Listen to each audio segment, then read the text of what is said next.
7 ноябр барои аҳли санъату фарҳанги кишвар, хоса кормандони театрҳои ҷумҳурӣ санаи хотирмону ҷашнист. Ин сана ба рӯзи театри тоҷик бахшида шудааст. Имсол ин рӯзро аҳли ҳунари театрҳои мамлакат бо баргузор намудани барномаи фарҳангии тамошобоб қайд намуданд. Лозим ба зикр аст, ки рӯзи театри тоҷик ба таъсиси театри давлатии академияи драмавӣ ба номи Абулқосим Лоҳутӣ иртибот дорад. Зеро театри мазкур 7 ноябри соли 1929 таъсис ёфтааст. Дар даврони истиқлолияти давлатии ҷумҳурии Тоҷикистон таҷлили ин рӯз ба анъанаи нек табдил ёфт. Дар ин рӯз ҳунарпешаҳо, коргардонҳо, драманависон, рассомон ва сакорон тамоми аҳли театри мамлакат ҷамъ омада оид ба дастоварду комёбиҳои эҷодии худ, бурду бохт ва нақшаҳои оянда ибрози назар мекунанд.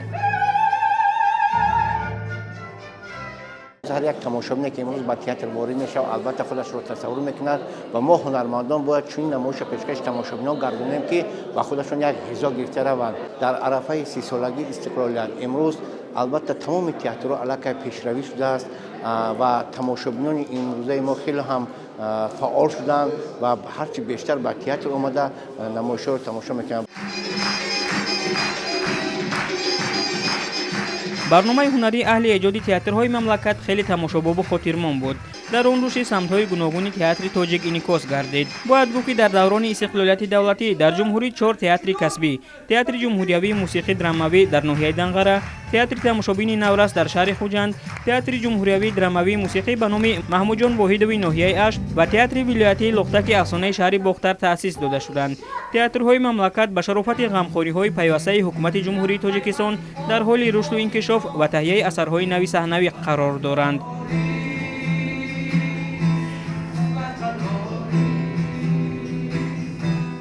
میگویند تئاتر آینه زندگی است. در تئاتر در نمایشنامه‌ها بهترین هنرمندان کسبی تئاتر فعالیت میکنند و برای آنها موفقیت برای کار خواهانیم و تمام مخلصان مرحمت کنند و تئاترهای ما نمایشنامه‌های ما برای اونهاست. ما تمام کوشش و تلاش و زحمت ما برای همه مخلصان صنعت تئاتر است. بعد از پیشنهاد برنامه هنری به مناسبت روز تئاتر توجیک، معاون اولی وزیر فرهنگ جمهوری تاجیکستان عابد نظریان کارمندان تئاترهای جمهوری را با روز تئاتر توجیک تبریک و تهنیت گفته. یک قطار کارمندان با استعداد تئاتر را با نشان صاحبی اعلاچی فرهنگ جمهوری تاجیکستان و افتخارنامه وزارت فرهنگ جمهوری تاجیکستان سرفراز گردانید.